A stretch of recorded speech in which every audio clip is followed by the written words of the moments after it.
Welcome back. All right, so we're in Nashville. The draft was in Nashville. Nashville with a couple of picks in the first round. I went back and forth on which jersey to pick, and I thought, oh, I'll wear Nashville. So the draft is done for the first round, rounds 2 through 7, of course, tomorrow morning, early. So remember, get up early to watch it, unless you're on the East Coast, in which case you'll already be up. But Connor Bedard ends up going number one, the worst kept secret in the history of the National Hockey League. So Sully comments on the channel like, do you think they'll actually draft Bedard? Well, yeah.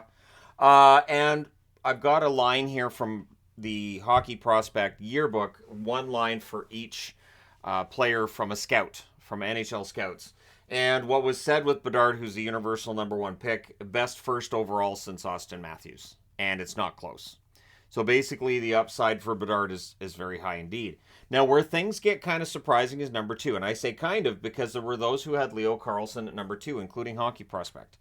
And his combination of skill is seen as being comparable to Draisaitl and Kopitar.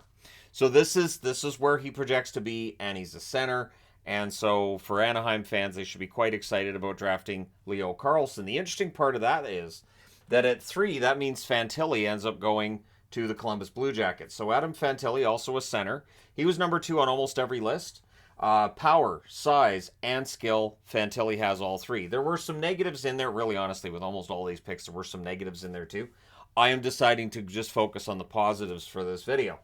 So Fantilli, the power, the size, the skill, he is projected to be the superstar center that Columbus has never really and truly had. They've had some very good centers over their existence, but they haven't had that game breaker, and Fantilli is seen as being that guy. So we'll see how long it takes for him to debut in the NHL, but things look good for Columbus down the middle. Then at 4, the Sharks also went with a center. They went with Will Smith. Will Smith seemed to interview quite well. He was number 4 on some lists going into this draft as well. He's got dynamic skill. He's a dynamic playmaker as well. Really, in all honesty, Will Smith does look like he's going to be an excellent NHLer too. So the first 4 are all centers. It will be fascinating to watch these 4 players as the years go by and see who really and truly should have been 1, 2, 3, and 4. Then at 5, your first defenseman's off the board. It's David Reinbacher. So Reinbacher gets drafted, but Carey Price went up to announce the pick and then blanked on the name. And you could see he he glossed over. He couldn't remember the name. So Bob McKenzie had Reinbacher at number 7 on his list. He was generally ranked lower on most lists, but again, general managers decided to just draft today. They weren't trading down. They didn't trade up either. The price to trade up was seen as too high. Trading down means you're risking not getting the player that you want, that you think will be there later. And for teams trying to trade into the lower part of the first round, teams really liked their options in that lower part of the first round and opted to keep those picks. So at number 5, David Reinbacher, big and can skate. And that's the thing, as a defenseman, he's big, he can skate. Probably going to be a two-way defenseman, absolutely excellent, added to a very strong young blue line for the Montreal Canadiens. Number 6, Dmitry Simashev. So any concern that Russians would slide in this draft really didn't happen. Simashev was number 5 on the hockey prospect list. When I talked about him and where he was going to get drafted, there were people who thought I was crazy for suggesting he could go as high as 5. And here he is at 6. And again, number 5 on the hockey prospect list. And scouting report says one of the best pure athletes in his class. So very, very smart player, good athlete. And so we'll see how that translates to the NHL game. Right now with defensemen, you're looking at probably a longer period of time before they make it to the NHL. Number 7 on the board is where the intrigue ends for the Matvei Michkov decision, right? So the Flyers decide to go with him at 7. He's the first winger to get drafted. He was number 4 on most lists. So for Philadelphia, if Michkov ends up coming over and ends up playing, you've got yourself a superstar player.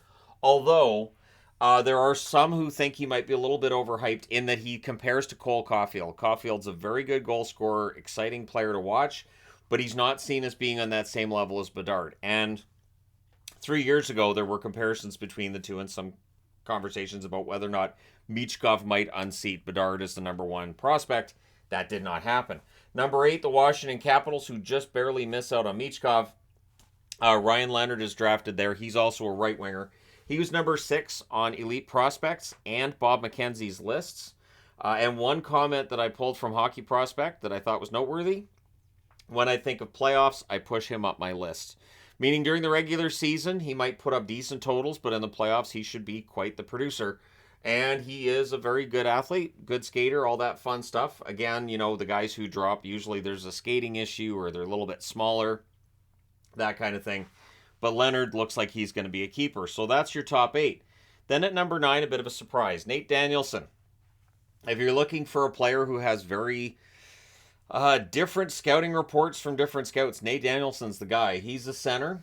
He was number 26 on Elite Prospects. He was ranked much higher on a lot of other lists, but I thought it stood out that he was 26 on Elite Prospect list. Really smart player, second line guy is the quote that I pulled for this. And honestly, if the Detroit Red Wings at number 9 draft a guy who's going to become the number 2 center, that's not bad.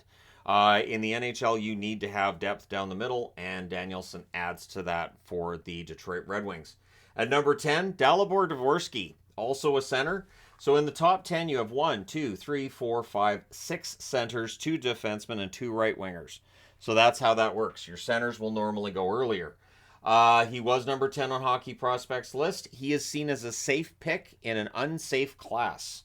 So if you want to pick a guy who might be a home run, might be a bust, it's not Dvorsky. He is seen as having his floor and ceiling are seen as being close enough that you pick him, you're going to get an NHLer. Now, whether he ends up becoming that top 6 forward, we'll see. But at the very least, he's a National Hockey League player in all likelihood. At number 11, and I had a question about whether or not Vancouver would go with the best player available or if they go with the positional play. And I'm sure Vancouver will say they picked the best player available, and time will tell. Tom Willander, defenseman. He was number 15 on Bob McKenzie's list, and he is seen as being a very smart kid. One thing that was across all the reports, very, very smart kid, and he was very good at the under-18s. So if you watched him at the under-18s with Sweden, and there's a lot of Swedish players in this first round, he's a smart player. And again, for the Canucks on the blue line, they could absolutely use that. Smart player, not caught out of position defensively, positionally, that's important. Then the defenseman, there's another one at 12, where the Arizona Coyotes, with the pick they got from Ottawa in exchange for Jacob Chychrun, amongst other pieces, Daniil Boot ends up being picked here.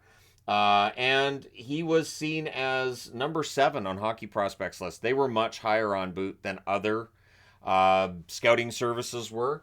And he's huge with room to grow. He is a big player. He's seen as already playing a big game, but he can add more to his frame, and he really could be an intimidating National Hockey League presence. So the Arizona Coyotes going with 2 defensemen at 6 and at 12, and so we'll see how things go for them. But they decided we're going to get some big European defensemen, and we're going to roll with it. At number 13, Buffalo got what might be a steal in Zach Benson. He's a left winger. He was number 5 on Elite Prospects list, so they had him much higher than most others. Great motor, plays in all situations. So that tells you maybe second line, maybe third line, but probably second line. And Benson is looking like a player who's going to be quite good. Remember, this is seen as a very deep draft. Number 14, the Pittsburgh Penguins, with the oddity of seeing Kyle Dubas making the announcement. Braden Yeager, sorry. Center, number 10 on the Hockey News list. He's talented, has a good work ethic. So the work ethic is important, and the talent is, of course, important. So you put those two things together, and he's a center. And for Pittsburgh, obviously, you have Crosby, you have Malkin, you have Carter. You have to have the future. Yeager may be part of that future. Matthew Wood goes at 15 to the Nashville Predators. The hosts grab a right winger there. He was number 12 on Bob McKenzie's list, and he excelled in the NCAA as a freshman. A lot of glowing reports on how he played as a freshman in the NCAA and how rare that is that somebody is that good as a freshman in the NCAA. So we'll see how things go for him with Nashville, but Nashville has a pretty good track record at developing their prospects. At 16, Samuel Honzik goes to the Calgary Flames. He's a left winger. He was number 15 on the Hockey Prospects list, so right around where they would have had him. Big, smart, and can really skate. So this is, again, that's your thing, right? You get a player who's physically big, smart player as well, so good hockey IQ, and a good skater. So there you go. Honzik is a pretty safe pick. So I did see some complaints about the Honzik pick. I'm guessing because there's names in this part of the board that some Flames fans might have wanted to see, but it does look like it was a pretty safe pick. At 17, the Detroit Red Wings were up again. They take the pick. It's Axel Sandin Pellikka, whose name barely fits on a jersey. Defenseman, I love that too. Number 10 on Bob McKenzie's list. He was higher on Sandin Pellikka than the other teams. Few mental mistakes. Sees the game well, smart player, and a great skater. So the offensive upside, we'll see. But he's seen as not being a guy who makes a lot of mistakes on the blue line. That's really key. And great skater. So great skater here, smart player here, few mental mistakes. Detroit, Yzerman deciding to go with two smart players in this draft, guys who do not make very many mistakes. At number 18, Colby Barlow goes to Winnipeg. I love this pick. I'm going to say straight out. Left winger, yes, I was kind of hoping Vancouver would pick him. I'm not mad Vancouver didn't pick him. But Colby Barlow goes to Winnipeg, so I'll be rooting for him to break through there. The Jets are one of those teams I've been adopting slowly. I think it's because it's my wife's favorite team. But yeah, Barlow is number 6 on Hockey Prospects list. They love him. Tough as nails, and all he does is score. So he had 46 goals this year. He would have had more than 50 if not for an injury. And he is a power forward. So power forward that can score goals. Those end up being pretty important at playoff time as well. So I think the Jets did well at 18. At 19, the Chicago Blackhawks take Oliver Moore. That's the pick they got from the Tampa Bay Lightning. Moore is a center. He was number 8 on Elite Prospects as well as Bob McKenzie's list. Good interviews. So a lot of notes about the Combine and the guys who interviewed well. And apparently Moore interviewed well. In that he has flaws in his game. And when you ask him, he tells you what they are. He knows exactly what the flaws in his game are. He's realistic about it. So that's a good thing. So if you read negatives about Moore's game, he knows what those negatives are, and he's working on it. He's willing to work on it further. So Moore could end up being a steal for Chicago at 19 if he really does improve the areas that he needs that improvement. At number 20, the Seattle Kraken drafted Edward Chalet. So left winger there. So another forward. He's number 15 on the Hockey News list. One of the best players on his team at the World Juniors. There are divisive opinions outside of that World Junior appearance, and this is where things do get kind of murky when it comes to some of these prospects, right? The projections are kind of all over the place, and I did kind of think that was going to happen. Number 21, Charlie Stramel, who was the number 34 pick for Bob McKenzie's list. He's a center, Minnesota. We'll see how they did with this pick. Big and strong, plays hard. He had a really tough year, so he did suffer a bit of he didn't advance in his game as much as people might want, and there's various reasons, but scouts seem to want to give him the benefit of the doubt, and it looks like Minnesota thinks there's still a lot of upside there, so we'll see what happens. Number 22, Oliver Bonk, the son of Radek Bonk. This is the pick Philadelphia got from LA, so he's a defenseman. He was number 16 on the Hockey Prospects list. Plays a simple but smart game. He's very unlikely to ever wow us offensively in the NHL, but again, smart player, not very many mistakes. This seems to be what NHL teams are valuing right now. Or is he smart? You know, does he play a mistake-free game or as much as you can hope for with a teenager? And can he skate? These seem to be the most important things right now in the National Hockey League. Number 23. So this could be a steal as well. Gabriel Perreault, right winger. He was number 9 on the Hockey Prospects list, so they really liked him, and he was moving up draft lists.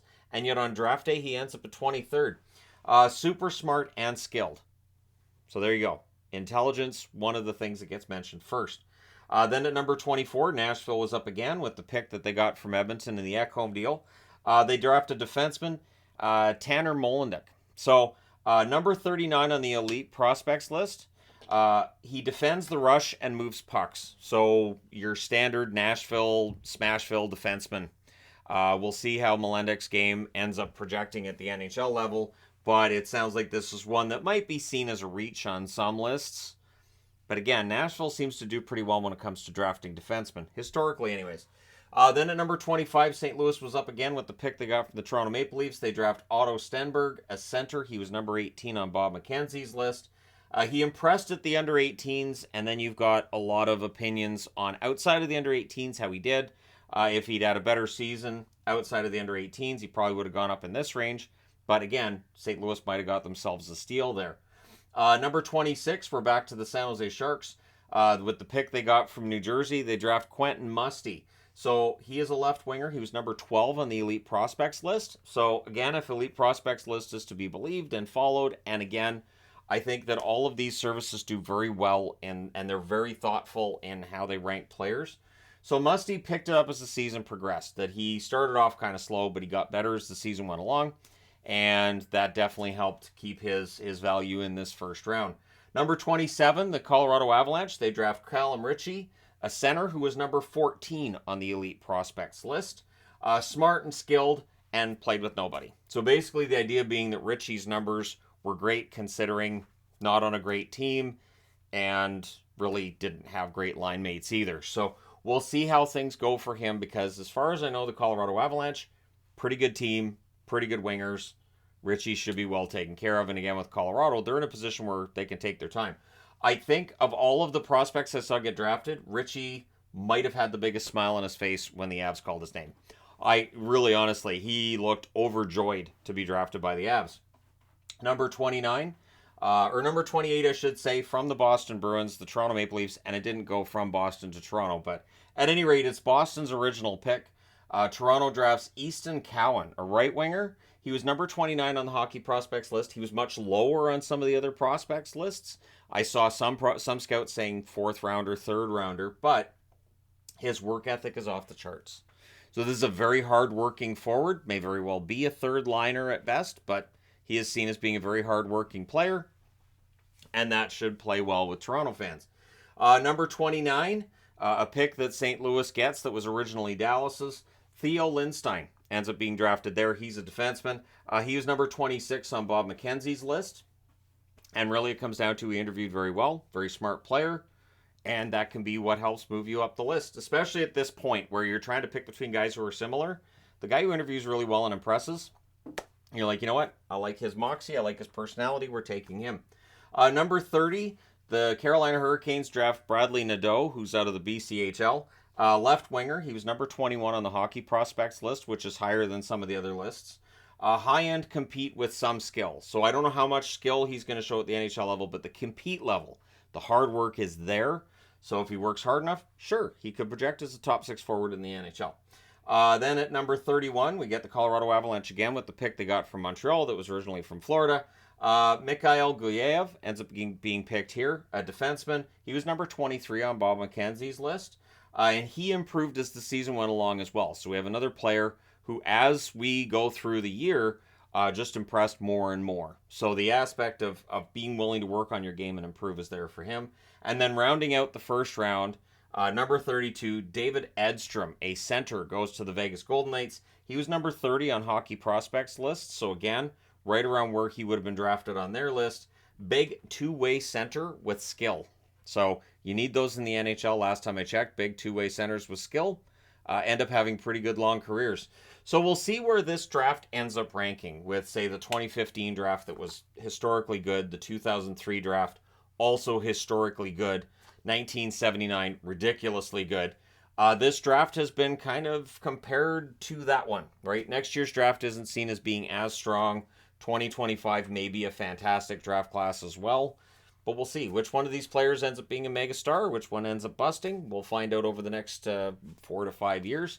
But this was a fun draft. I think this is going to be one we look back on and talk about when these stars started their careers. So which draft pick were you most impressed by? Which one surprised you the most? Which one surprised you most in the positive or in the negative? And which of the players that was not picked today do you think gets picked early tomorrow? Keep in mind, we will be doing the live stream tomorrow morning. I will be here for that, of course. It would be odd if I wasn't, but I will be here. Thank you to everybody who came out to the live stream as well. That was a ton of fun today. Really enjoyed it, and hopefully you enjoyed it as well. Let me know your thoughts in the comment section below. As always, don't forget to hit like and subscribe if you're browsing your way through. You just happened upon this video. Thank you guys so much for watching, for all your support. I will talk to you again soon.